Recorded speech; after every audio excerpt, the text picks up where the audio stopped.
नमस्कार, आज के विशेष कार्यक्रम न्यूज अलर्ट में स्वागत है आपका।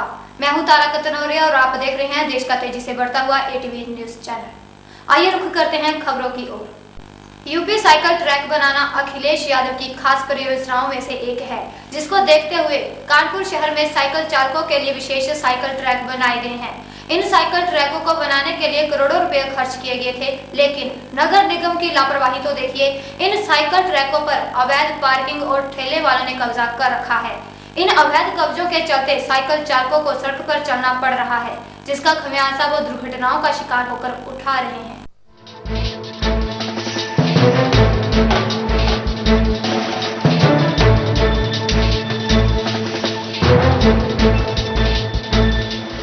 राज्य सरकार साइकिल की उपयोगिता को बढ़ावा देने और आवागमन में रुकावट की बाधा को दूर करने के लिए कानपुर में जगह जगह साइकिल ट्रैक बनाने की कोशिश कर रही है, लेकिन इसका फायदा साइकिल से चलने वालों को नहीं मिल पा रहा। जगह जगह ट्रैक पर दुकानदारों का अवैध कब्जा है, तो कहीं ऑटो चालक और कार मालिक इन ट्रैकों पर पार्किंग का अड्डा बना रखे हैं। साफ जाहिर होता है कानपुर नगर निगम के अधिकारी मुख्यमंत्री की योजना को कैसे फलीता लगा रहे हैं। नगर निगम की तरफ से शहर में आए दिन अतिक्रमण अभियान चलाए जा रहे हैं। आपको जो तस्वीरें दिखा रहा है उससे साफ है कि इन अतिक्रमण अभियान को लेकर नगर निगम कितना संजीदा है।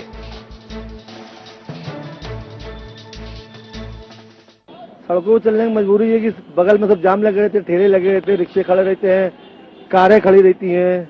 इसकी वजह से मजबूरी जगह मिलती तो वहाँ चलते हैं, जगह नहीं होती तो रोड पर आ जाते हैं। तो कहीं ट्रैफिक बढ़ता जा रहा है, जाम बढ़ता जा रहा है और उसे दुर्घटना की संभावना बनी रहती है।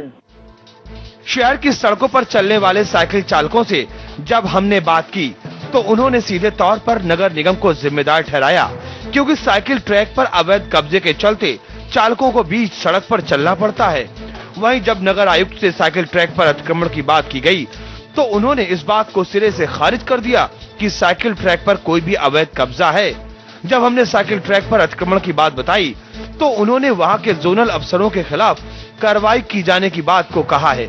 नगर आयुक्त की बातों से साफ जाहिर है कि वो बस बंद कमरों में अधिकारियों के साथ बैठक करते हैं और कभी ये जहमत नहीं उठाते कि शहर में जो साइकिल ट्रैक बने हैं उनका निरीक्षण कर लें और साइकिल चलाने वालों को होने वाली दिक्कतों से कम उनको निजात दिलवा दें।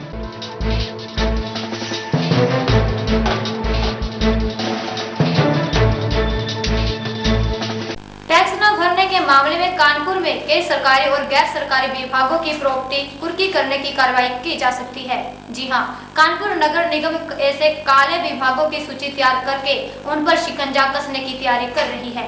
देखिए हमारी इस खास रिपोर्ट में। कानपुर नगर निगम ने एक बार फिर ऐसे विभागों की काली सूची तैयार की है जो सालों से गृह कर का भुगतान नहीं कर रहे हैं। परिवहन निगम, पीडब्ल्यूडी, सिंचाई और कस्टम विभाग के नाम भी उन बड़े बकायेदारों में शामिल किए जा गए हैं जिन्होंने कई सालों से कानपुर नगर निगम को गृह कर का भुगतान नहीं किया है और ये कुल रकम करोड़ों में पहुंच गई है। कानपुर नगर निगम ने हाउस टैक्स के बड़े बकायेदारों की जो सूची जारी की है उनमें कस्टम कॉलोनी गुजैनी पर 12 लाख, पीडब्ल्यूडी पर 2 करोड़, रेलवे पर 3.5 करोड़, वस्त्र मंत्रालय की कपड़ा मिल पर 3 करोड़, परिवहन निगम बस अड्डों पर 1 करोड़ 75 लाख, डाक विभाग पर 77 लाख, सिंचाई विभाग पर 15 लाख बकाया है। तो शहर में मौजूद जेड स्क्वायर मॉल का भी 5 करोड़ रुपए बकाया है।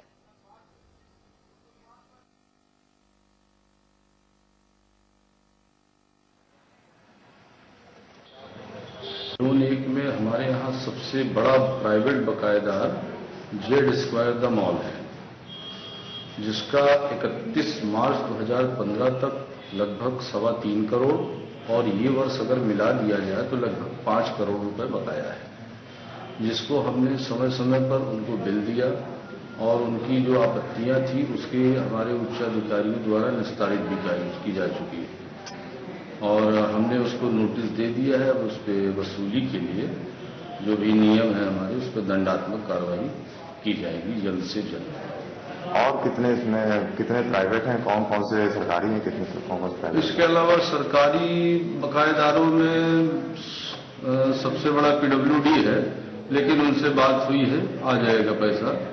पुलिस विभाग का सबसे पहले पैसा आ जाता है हमारे यहाँ, और इसके अलावा फिर बचते हैं सेंट्रल गवर्नमेंट का, आपका है इनकम टैक्स ऑफिस और पोस्ट ऑफिस, इनसे भी बात चल रही है। पैसा यहाँ से आने की उम्मीद है, बहुत ज़्यादा नहीं, इनका 2 सालों का बकाया है। लेकिन जेड स्क्वायर द मॉल हमारे यहाँ का सबसे बड़ा डिफॉल्टर है। पठानकोट हमले में शहीद हुए जवानों को पूरे देश ने नम आंखों से विदाई दी। देखिए हमारी इस विशेष रिपोर्ट में।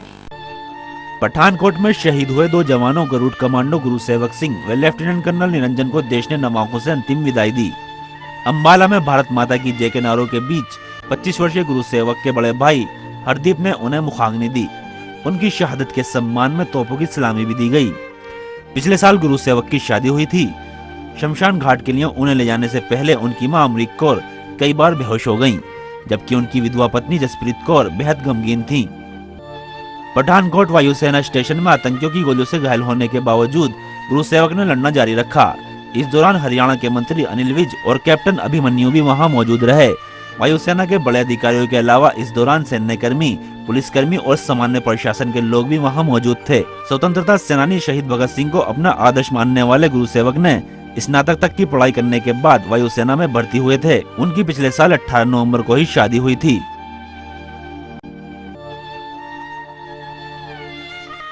पठानकोट वायुसेना स्टेशन में आतंकवादी हमला स्थल पर एक ग्रेनेड को निष्क्रिय करते समय शहीद हुए नेशनल सिक्योरिटी गार्ड के बम विशेषज्ञ लेफ्टिनेंट कर्नल ई.के. निरंजन के पार्थिव देह को बेंगलुरु लाया गया।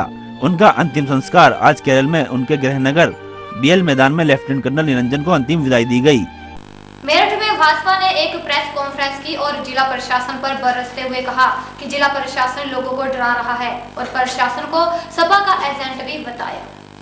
7 जनवरी को जिला पंचायत अध्यक्ष पद के चुनाव होने हैं। चुनाव से पहले सपा और भाजपा ने अपनी अपनी जीत के दावे ठोक दिए हैं। नामांकन के दिन सपा प्रत्याशी सीमा प्रधान ने अपने पक्ष में आने वाले 20 जिला पंचायत सदस्यों को मीडिया के सामने पेश किया था। सपा के इस कदम से भाजपा बौखला गई। भाजपा प्रदेश अध्यक्ष लक्ष्मीकांत वाजपेयी ने मेरठ में प्रेस कॉन्फ्रेंस कर जिला प्रशासन पर आरोप लगाते हुए कहा कि जिला प्रशासन सपा का एजेंट बनकर उनके प्रत्याशियों को डरा और धमका रहे हैं। प्रत्याशी को परेशान करने में पुलिस, बिजली विभाग, राजस्व विभाग, विकास प्राधिकरण और कलेक्टर और कप्तान उसकी सिरमौरी कर रहे हैं। लेकिन ये कलेक्टर और कप्तान ये भूल रहे हैं कि सरकारें आनी जानी है और फिर कठिनाई उनके लिए भी हो सकती है। लेकिन हमने अपनी नैतिकता की बात आपको बताई कि हमारी सरकार थी, हम केवल 23 सीटें जीते थे, निर्विरोध नहीं कराया था हमने चुनाव को। लोकतंत्र में अगर हम लोकतंत्र को बिगाड़ेंगे तो फिर लोकतंत्र रक्षा कौन करेगा? हाँ तो करेंगे ना, जैसा मौका को वैसा करेंगे। डर रहे हैं आयोग से।